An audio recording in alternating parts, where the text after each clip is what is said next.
Insights, o podcast do Bradesco.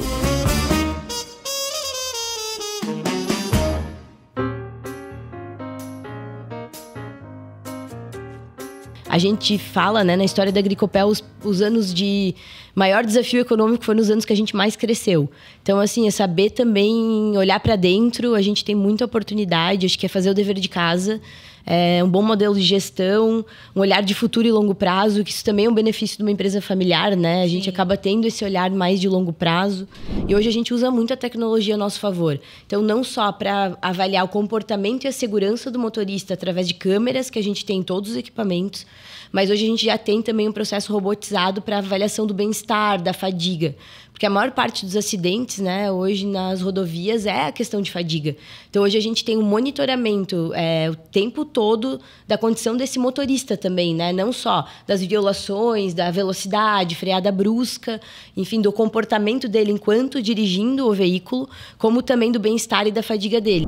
Olá, tudo bem? Essa foi só uma amostra do episódio de hoje, mas tem muito mais. Eu sou Poliana Simas e este é o Insights, seu podcast semanal com ideias que provocam um novo jeito de pensar. A empresa na mesa do Insights hoje tem a maior rede de postos de combustíveis do estado de Santa Catarina. Atua também no segmento de distribuição com lubrificantes, transportes de combustíveis e Arla 32, com a marca BioAr, que é líder nacional no segmento.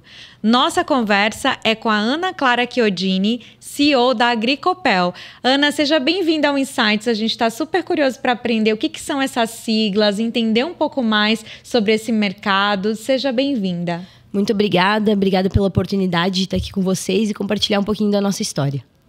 E também está conosco Jonatas Magalhães, superintendente de negócios do Bradesco Corporate. Jonatas, seja bem-vindo. Prazer todo meu, Poli, receber a Ana aqui, receber a Agricopel nessa relação com o Bradesco, receber em nossa casa é um prazer sempre. Que bacana. E vamos começar, né, aprendendo um pouco mais sobre os números da empresa, Ana. Então, se você puder contar um pouco para a gente, né? A empresa ela tem mais de meio século de história, é uma empresa super longeva, trabalha com a distribuição de lubrificantes, de combustíveis. Quais são as marcas e frentes em que a Agricopel atua?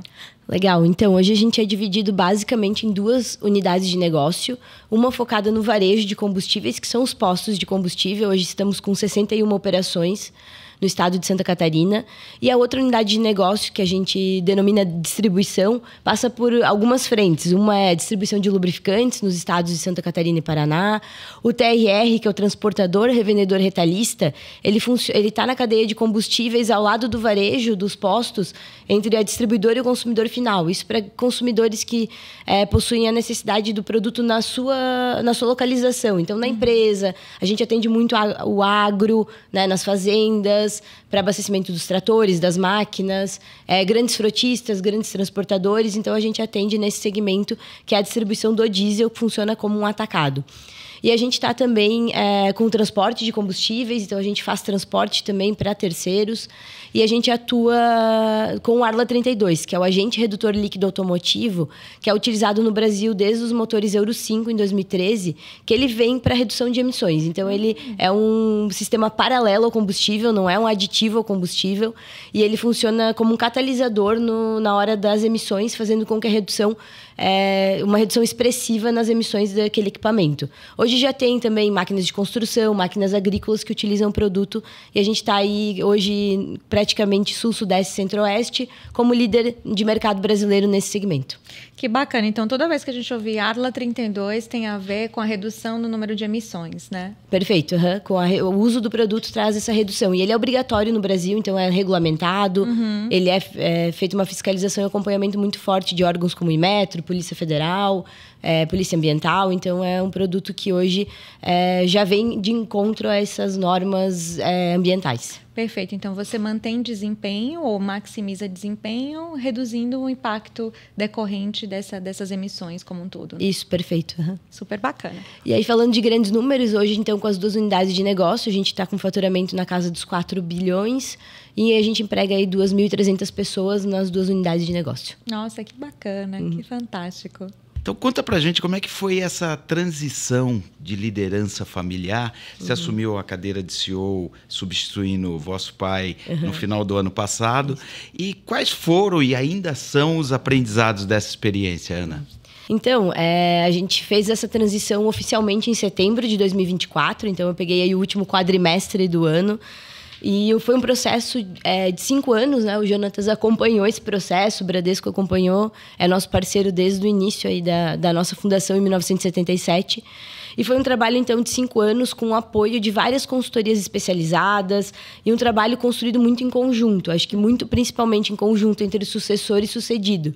Até acredito que o principal trabalho aqui é do sucedido, né? O sucessor está na jornada de preparo, está na sua cadeira, está enfim, né? A gente tem aí uma jornada de plano de desenvolvimento bastante robusta. Mas o sucedido acaba tendo bastante trabalho de entender, né, esse processo. E a gente fez um trabalho muito, muito bacana de fortalecer a cultura da empresa, respeitando sempre a anterioridade e tudo que tinha sido construído e todo esse legado. Então, a gente fez todo um fortalecimento da cultura já em 2020. Então, já pensando nessa transição e num processo muito estável. E também na estrutura organizacional como um todo. A gente fez vários trabalhos também, justamente para não ter nenhum tipo de ruptura. E aí, aprendizados, acho que são super importantes, né? A gente hoje teve uma transição muito suave, muito tranquila, mas eu vejo que o diálogo constante foi essencial. É uma boa relação, assim, muito próxima.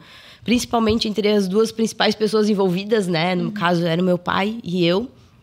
Mas tem que ter um alinhamento com todos os stakeholders. Somos uma empresa familiar que são 4 irmãos sócios.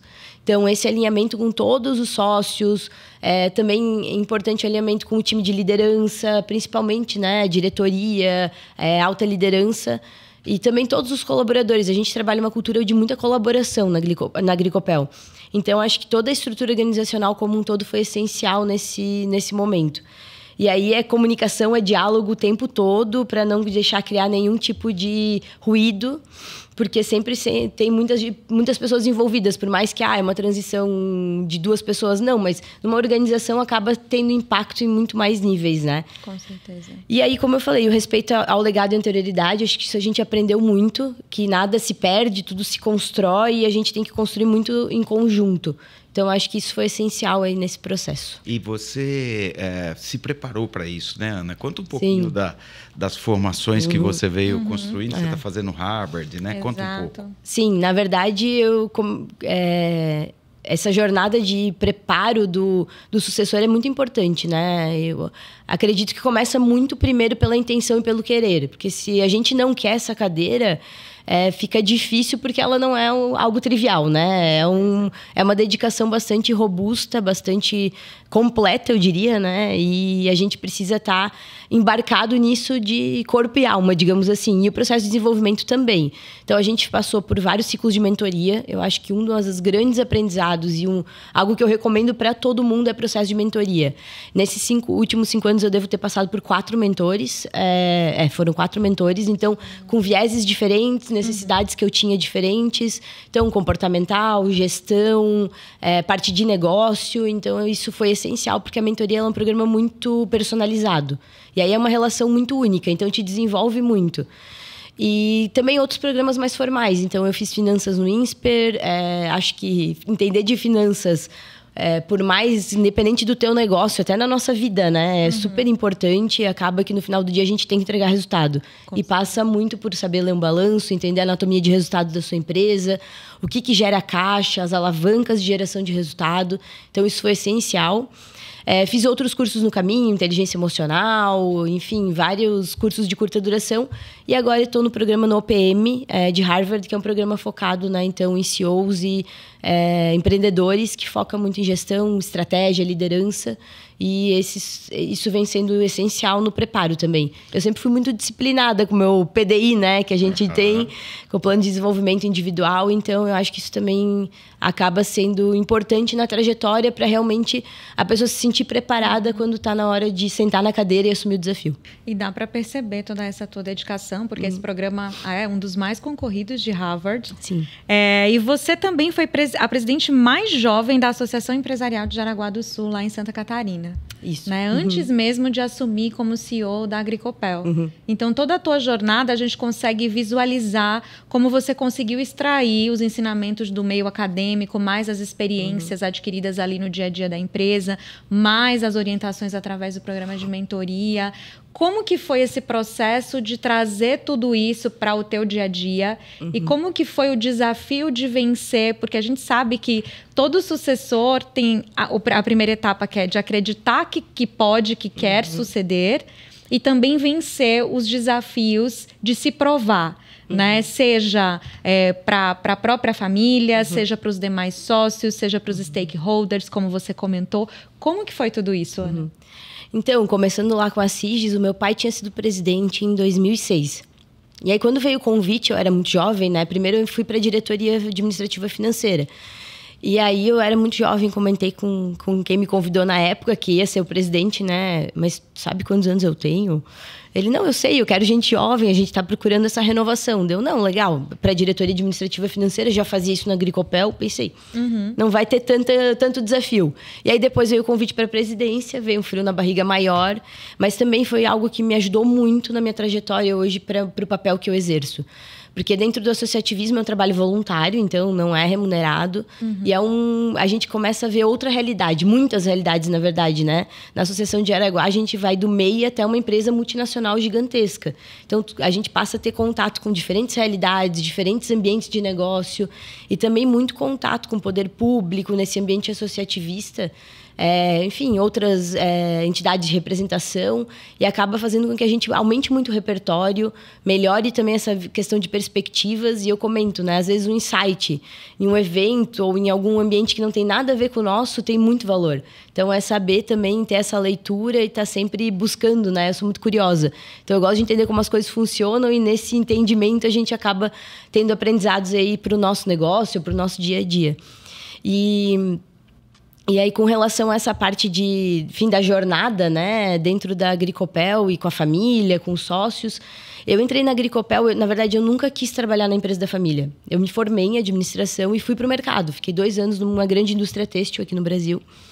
E aí, depois saí para ir fazer um mestrado fora. Eu tinha morado nos Estados Unidos, queria ir morar em Londres.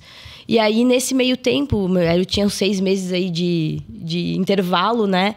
Acabei me envolvendo na parte de planejamento estratégico da Agricopel. E aí eu vi que eu não conhecia a empresa, vi a oportunidade que a gente tinha, né? Pôr um legado, uma empresa que já tinha seus quase 40 anos.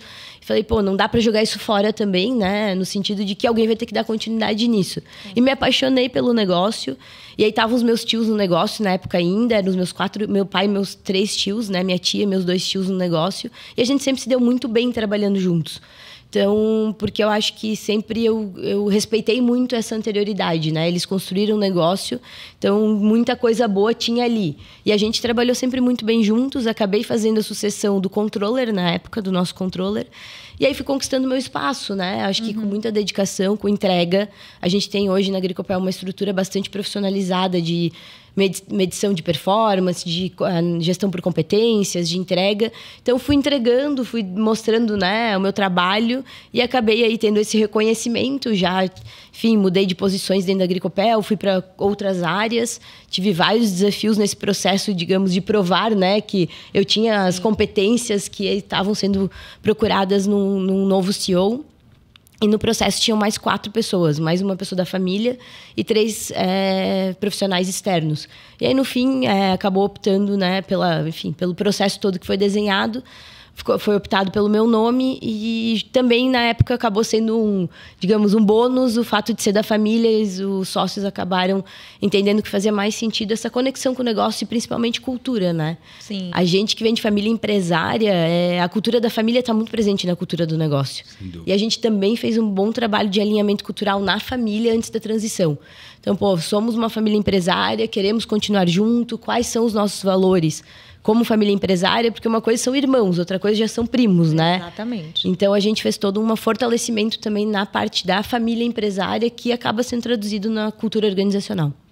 Isso é muito bacana, né? Como que vocês têm conseguido manter esse contato, essa perpetuidade da cultura geração após geração, porque a empresa de fato reflete quem vocês são, né, como família. E o sucesso do negócio está diretamente atrelado a como vocês são como família, né, nas relações familiares. Então, é uma história muito bonita. Obrigada aqui por compartilhar conosco. E você comentou que a Agricopel começou lá em 1977, com um único posto, e hoje é a maior rede de postos do estado de Santa Catarina. Isso. Na tua visão, quais foram os principais fatores estratégicos de crescimento que permitiram que a empresa conseguisse se fortalecer e alcançar o patamar de liderança que ela tem hoje? Acho que isso se deve muito ao espírito empreendedor que o meu tio, meu pai, meus tios, na verdade, tiveram, né? Acho que se eles tivessem parado para pensar muito na época, talvez a gente não estava onde a gente está, né? Verticalizando o negócio, porque a gente tem várias frentes, mas de certa forma todos eles estão correlacionados e estão dentro do mesmo ambiente que foi a partir do posto de combustível. E a loja de conveniência também é um negócio bem importante para nós hoje, e a gente é pioneiro. Aí teve a segunda franquia S do Brasil, lá em Jaraguá do Sul. A gente já tem uma loja de conveniência que funciona desde 1993, 24 horas. Nossa. Então, tudo isso acho que foi muito esse espírito empreendedor deles, né? E coragem para tomar a decisão em momentos muito desafiadores. A gente fala, né, na história da Agricopel, os anos de maior desafio econômico foram os anos que a gente mais cresceu. Então, assim, é saber também olhar para dentro. A gente tem muita oportunidade, acho que é fazer o dever de casa. É um bom modelo de gestão, um olhar de futuro e longo prazo, que isso também é um benefício de uma empresa familiar, né? A gente acaba tendo esse olhar mais de longo prazo. E um ambiente colaborativo, né? Como eu comentei, a gente tem uma cultura muito forte de colaboração. O meu pai e os irmãos sempre trabalharam muito a decisão por consenso. Enquanto todos não estivessem confortáveis, a decisão não era tomada. Isso já é os conceitos que a gente vê hoje de diversidade, de trazer diferentes perspectivas para a mesa. Então, eu acredito que isso também foi muito forte nesse processo todo, e foi um fator essencial de sucesso. Sempre trabalhar muito nessa parte de ter um ambiente colaborativo e a cultura forte, principalmente os valores, né? A gente não abre mão dos nossos valores e a gente fala muito disso na empresa, e isso é muito importante, porque os valores são os comportamentos que guiam a gente, a nossa tomada de decisão. Então, para nós, né, simplicidade, o foco no cliente, confiança, trabalhar com parceria, o entusiasmo, que a gente gosta também, a gente tem um ambiente, um clima leve, porque por mais que tenham pressões, a gente sabe que o ambiente não precisa ser tenso, né? É verdade. Então, a gente que trabalha muito esses pilares, esses valores dentro da empresa, que eu acredito que também hoje são um fator muito importante de retenção. Porque hoje, se dependesse da família, o negócio também não está mais de pé, né? A gente precisa de 2.300 pessoas para esse negócio estar rodando. Então, é importante a gente ter esse alinhamento com a cultura organizacional como um todo. Até escrevi recentemente no LinkedIn sobre o olhar do dono, né? Será que é o olhar do dono que engorda o gado? E, na verdade, a gente precisa ter vários donos, né, dentro do negócio que tem essa visão, esse senso de urgência e principalmente focado no nosso cliente. Que aí a gente está ali para atender o cliente, as necessidades dele. Então, esse vem sendo muito o trabalho que a gente vem fazendo. E isso é na nossa história inteira, né? A gente sempre teve muito o cliente como o grande tomador de decisão. Se o cliente está precisando, para tudo, vamos atender, colocar isso como prioridade. E a gente está num desafio grande de não perder isso conforme o negócio vai crescendo e se estruturando. Diante disso que a Ana falou do posto, desde 1977, dias atrás eu estava em visitas à região e tive o prazer de conhecer esse posto, e você tem assim um environment de longevidade, de crescimento. E esse crescimento, Ana, a Agricopel operou uma negociação em que houve a criação de uma joint venture dos postos Mimi com a Raízen, né? E como foi essa negociação e o que isso muda para a rede de postos Mimi? Na verdade, a gente já tem uma parceria com a Raízen desde 2012 na distribuição. A gente tinha uma distribuidora regional, a Mimi. Em 2012, a gente fez, então, uma parceria com eles para a distribuição em Santa Catarina. E aí, a gente ampliou a parceria. Na verdade, agora, em 2024, começou a operar, né? Então, junto com eles, esse novo formato em outubro de 2024. E não teve nenhuma mudança muito relevante no nosso plano estratégico. A gente já tinha um plano de crescimento, de expansão, um plano de negócios que visava, né, crescer, então, com os postos no sul do Brasil, em mercados urbanos, então, em postos de cidade. O que a gente vê é que é um ganho de governança, é um ganho estratégico mesmo, de estar mais perto e uma parceria mais ampliada com eles dentro do negócio. E vamos falar sobre a BioAr, então? Você já explicou para a gente como que funciona, né? O que é essa sigla, esse nome Arla 32. É super bacana, tem relação com a redução aqui de impacto de emissões. Como que a sustentabilidade hoje é vista e conduzida dentro da Agricopel, Ana? Então, para a gente, na Agricopel, sustentabilidade tem muito a ver com perenidade, né? E ter um negócio que seja sólido no longo prazo. E, claro, isso passa também por questões de impacto, né? Seja o teu impacto social, ambiental e também uma solidez financeira que gere, né, essa base para tudo isso. E a governança também é muito importante nesse processo todo de ter um negócio sustentável e pela transparência, pelas boas relações aí éticas e que tenham todo um processo aí de compliance bem ajustado para garantir que o nosso negócio não tenha grandes riscos, digamos. Tem risco, claro, não é isso que eu quis dizer, né? Que não tenha grandes riscos, mas que a gente tenha aí um bom plano de riscos e uma mitigação disso ao máximo que a gente conseguir do que está na nossa mão para realmente garantir que o negócio tenha essa perenização. Ana, e outra iniciativa super legal é que a BioAr também patrocina a Copa Truck de caminhões, né? Inclusive, a última etapa vai ser aqui em São Paulo, no Autódromo de Interlagos, em dezembro, não é isso? E vocês também patrocinam um piloto da prova. Conta pra gente como que essas ações de branding, como que essa iniciativa em todo esse ecossistema ajuda o posicionamento da marca, ajuda a criar essa conexão com quem está ali na ponta. Como que funciona isso para vocês? Então, a Copa Truck é um evento que traz muita credibilidade para a nossa marca, fortalece a nossa empresa, né, como uma empresa robusta, confiável e também próxima do nosso público-alvo, como tu comentou, né, que é o motorista, o transportador. Então, tem a ver com esse universo e é o universo que a gente está inserido hoje. E a parceria com o piloto, que é o Jaidson Zini, também potencializa isso. Que ele é um parceiro, é um cliente nosso, inclusive, então, e é alguém que traz muito esses valores que nem a gente acredita como empresa e como marca. E a participação também permite que a gente oportunize experiência para o cliente. Então, a gente faz nos eventos da Copa Truck, evento com cliente, faz experiências, eles participam, então, né, desse evento. E também, para a gente, acaba sendo uma plataforma muito importante de relacionamento. Sim. Onde a gente está aí fora do ambiente de trabalho, no final de semana, então a corrida normalmente é no domingo. Vai ter uma etapa em Cascavel que tem corrida noturna no sábado. Então, são coisas que acabam ajudando a gente a potencializar e estar mais próximo do nosso cliente também, um momento aí de descontração. Sim. E oportunizar uma experiência também para ele, onde ele está perto do piloto, acaba fazendo... a gente leva alguns clientes para fazer a volta rápida no caminhão. Que então, legal. vivendo e respirando esse universo do caminhão que está muito conectado com o negócio do Arla 32, né, da marca BioAr. Com certeza, muito bacana. Poli, para você ter uma ideia, nos números da Agricopel, em 2023, eles fizeram 16 milhões de atendimentos. Nossa, fantástico. No varejo. É um número muito grande. E vocês atuam em diversas frentes. É a distribuição, é a UALA, enfim. Você tem algum direcionamento ou alguma estruturação para essa jornada do seu cliente nessas diferentes frentes de trabalho? Como é que vocês trabalham isso? Então, na verdade, a gente olha as jornadas do cliente de forma bastante segregada, né? A jornada do cliente dentro dos postos, do varejo, ela é bastante diferente na distribuição. Na distribuição, o perfil do cliente é um business to business, não é igual no varejo que é business to consumer. Então, a gente olha de forma bastante distinta e a gente faz também por unidade de negócio. Então, a gente olha muito o que o cliente espera, os atributos de valor para ele em cada uma dessas frentes que a gente atua. Inclusive, no varejo, a gente tem jornadas diferentes para pista, para combustível e para loja.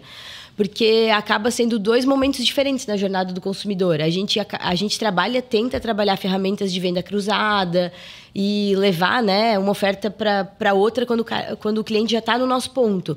Então, a gente tenta trabalhar muito esse marketing de ponto de venda mesmo, mas as jornadas são distintas. Muitas vezes a gente mesmo, quando vai para o combustível, não necessariamente vai para a loja e vice-versa. Então, a gente vê que o número de jornadas que são conjuntas acaba sendo mais reduzido do que as separadas. Mas, no final, o cliente, tanto da loja quanto da pista, ele quer agilidade, quer cortesia, porque o posto ele é muito parte do caminho, né? Ele não é um destino final. Ele é muito, eu vou parar para abastecer, vou parar aqui para tomar um café, mas dentro de uma jornada do dia a dia, como parte do caminho. Por isso, o ponto também é muito importante. E aí, claro, essas ferramentas de uma vez o cliente dentro do ponto de venda, tentar maximizar essa experiência dele e entregar tudo que ele precisa e que tem valor para ele. mas a gente olha muito para jornadas de forma segregada. E já na distribuição, né, basicamente hoje os clientes acessam a Agricopel ou para gerar valor no seu negócio através de uma compra eficiente, né, seja de diesel, de Arla, de lubrificante para o consumo, para o uso próprio. E a gente tem muitos clientes que são revendedores, tanto de Arla quanto de lubrificantes. Então, ele também usa esse produto, né? Ele tem essa característica de olhar para o produto como gerador de receita. E aí a gente tem também diferentes visões e acaba tendo um time diferente para atender quem é revendedor do nosso produto do quem é consumidor do produto, pensando, né, na jornada e no que tem valor para ele, para o cliente.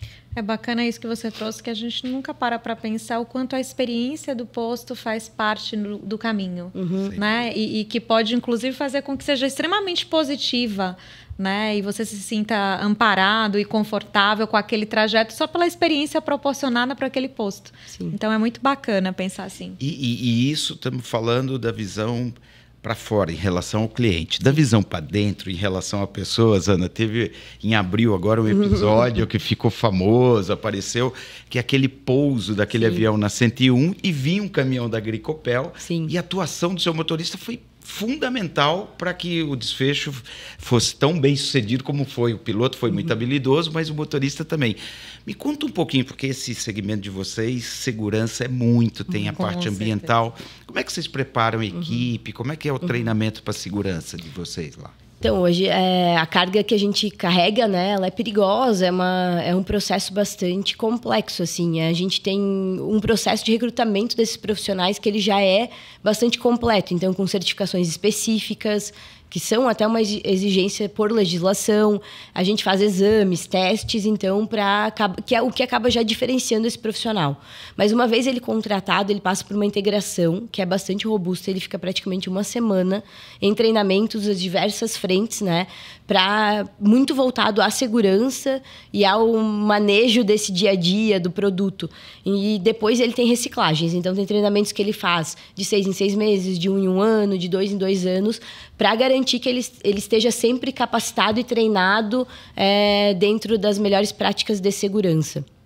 E, claro, acaba entrando meio ambiente, entra outros aspectos, mas segurança é o mais forte. E a gente também tem, olhando para os motoristas de caminhão, dentro de casa, a gente tem uma equipe que é dedicada para isso. E hoje a gente usa muito a tecnologia a nosso favor. Então, não só para avaliar o comportamento e a segurança do motorista através de câmeras, que a gente tem em todos os equipamentos, mas hoje a gente já tem também um processo robotizado para avaliação do bem-estar, da fadiga. Porque a maior parte dos acidentes, né, hoje nas rodovias é a questão de fadiga. Então, hoje a gente tem um monitoramento o tempo todo da condição desse motorista também, né? Não só das violações, da velocidade, freada brusca, enfim, do comportamento dele enquanto dirigindo o veículo, como também do bem-estar e da fadiga dele. E isso gera alertas para o nosso time que vai tratando essas questões durante a jornada do motorista, né, a jornada de trabalho dele, o que acaba ajudando muito a gente nesses momentos. Mas esse momento também foi muito crucial, porque ele foi muito calmo, né? Ele foi muito habilidoso e ele conseguiu também, eu acho que foi essencial ser alguém que estava bem treinado, né? Porque conseguiu segurar todo o trânsito também. Se ele simplesmente desvia, o que estava atrás poderia também acontecer, né, alguma catástrofe. Então, esse caso foi muito emblemático. Com certeza. E você comentou um pouco da tecnologia, do monitoramento, de uma série de iniciativas que vocês têm, não só nesse contexto de treinamentos, de reforçar as questões de segurança, como iniciativas voltadas para a sustentabilidade, todos esses diferentes nichos dentro do mesmo mercado em que vocês atuam. Quais são os objetivos estratégicos que vocês têm focado nesse momento? O que vocês têm visto aí pela frente que já está no radar da empresa, pensando nesse olhar de futuro? Então, o nosso propósito é criar valor para os nossos clientes e participar nas comunidades que a gente está inserido. Então, a gente parte desse propósito, né, porque a gente existe para pensar também no futuro. E hoje a nossa visão de futuro é continuar crescendo o negócio com solidez, com sustentabilidade e atendendo às necessidades do nosso mercado e do nosso cliente, né, o que está muito conectado com esse propósito e com o nosso bate-papo hoje. Mas a gente está olhando muito para melhores processos, uma tecnologia que apoie o nosso time nesse ganho de eficiência. Acho que no momento que a gente vive, né, não tem como ignorar isso. E o nosso negócio passa muito por uma eficiência operacional, né? Negócio de commodity. Então, é muito importante investir nisso e cada vez mais. E a excelência operacional, então, inovações, tecnologia que também apoia no atendimento ao cliente. E a gente vem olhando muito para questões de dados, para tomada de decisão. E também, enfim, uma cultura de alta performance do time, a experiência do cliente, muito focado dentro do nosso propósito mesmo. Super bacana. Muito bom. Estamos encerrando a nossa conversa. E no Insights nós temos a tradição de pedir aos nossos convidados uma dica cultural. Ana, você tem alguma dica para nos dar hoje? Então, eu gosto muito de ler biografias, histórias de empresa. Eu acho que a gente aprende bastante com esse tipo de leitura, né? Ou, enfim, podcasts, porque tu acaba vendo também não só aquela parte do que deu certo, mas algumas lições aprendidas, isso gera insights muito ricos. Sim. E algumas que são imperdíveis, assim, na minha visão, é a do professor Falcone. Acho que foi um livro, assim, que foi muito bacana quando eu li e me ajudou muito.